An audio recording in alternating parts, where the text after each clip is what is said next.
जादुई घास का उड़ता हुआ महल।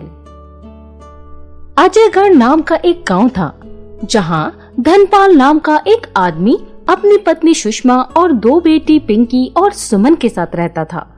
धनपाल एक मामूली सा दूधिया था जो अपनी एक गाय धन्नो का दूध बेचकर अपना गुजारा करता था। धन्नो के दूध से ही उसके परिवार की रोजी रोटी चल रही थी। धन्नो के लिए घास लाने का जिम्मा उसकी दोनों बेटियों का होता था, लेकिन अभी उनकी परीक्षा का समय आने वाला था तो वो दोनों घास लेने नहीं जा पाती। पापा, कल से हमारी परीक्षा शुरू है और हमें पढ़ना है। आज धन्नो के लिए घास आप ले आइए ना।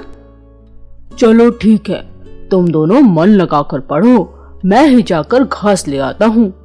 तभी अचानक से बादल गरजने लगते हैं और बिजली भी कड़कने लगती है और सुषमा कहती है, ये लो, आ गया एक नया खर्चा।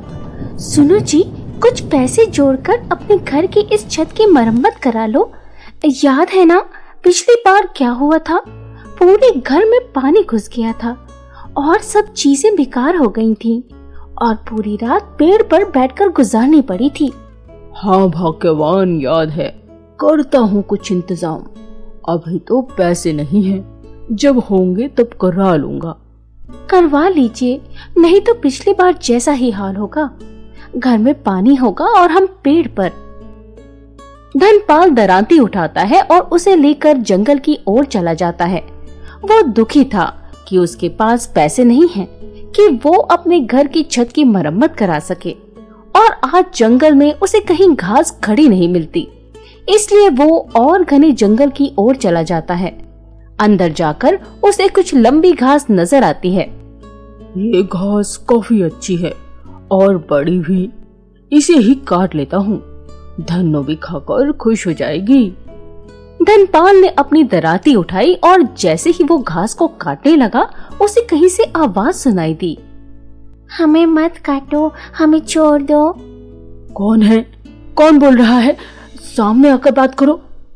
धनपाल थोड़ा घबरा जाता है क्योंकि उस बियाबान जंगल में चारों तरफ कोई नजर नहीं आ रहा था।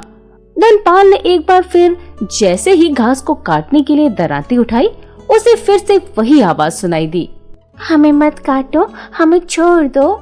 धनपाल ने नीचे की ओर काफी गौर से देखा और देखकर वो हैरान हो गया। वो आवाज किसी इंसान की नहीं थी बल्कि घास की थी। डरो नहीं धनपाल, हम तुम्हें कुछ नहीं करेंगे, बस तुम हमें काटो मत, उसके बदले हम तुम्हारी हर इच्छा पूरी करेंगे। धनपाल ये बात सुनकर बहुत ही खुश हो जाता है और कहता है, हर इच्छा पूरी करोगे? मांग कर देखो। धनपाल ने कुछ देर सोचा और कहा, मेरा घर बहुत ही टूटा हुआ है, बरसात में हर जगह से पानी चूता है, आप उसकी मरम्मत कर दीजिए, मुझे बस यही चाहिए। धनपाल लालची नहीं था, उसको जिस चीज की ज्यादा जरूरत थी उसने जादुई घास से वही मांगा। इसलिए जादुई घास ने कहा, तुम ऐसा करो, मैं तुम्हें कुछ घास दे रही हूँ, तुम उस घास को जाकर अपने घर की छत पर डाल देना। ठीक है जादुई घास। जादुई घास ने तभी वहाँ अपनी शक्ति से कुछ घास प्रकट की और धनपाल उन्हें लेकर घर आ गया। कुछ घास उसने धन्नो को डाल दी और बाकी की घास अपनी छत पर। उसे ये करता देख उसकी पत्नी और बेटियां सभी हैरान थे। धीरे धीरे शाम हुई और रात भी हो गई, लेकिन रात को अचानक से बहुत तेज बारिश शुरू हो गई। बारिश बहुत तेज थी। उस तेज बारिश ने बाढ़ का रूप ले लिया और पूरा गांव उस बाढ़ की चपेट में आ गया। वहीं धनपाल का घर देखते ही देखते एक बड़े उड़ते हुए घास के जादुई महल में बदल गया और आसमान में एक जगह जाकर रुक गया। धनपाल की जब आंखें खुली तो उसने देखा कि वो तो आसमान के बीचों बीच है। ये क्या हुआ? ये मेरा घर घास का बन गया और आसमान में उड़ रहा है। तभी धनपाल की पत्नी और बेटियां भी जाग जाती हैं और वो खुद को आसमान में देखकर हैरान हो जाती हैं।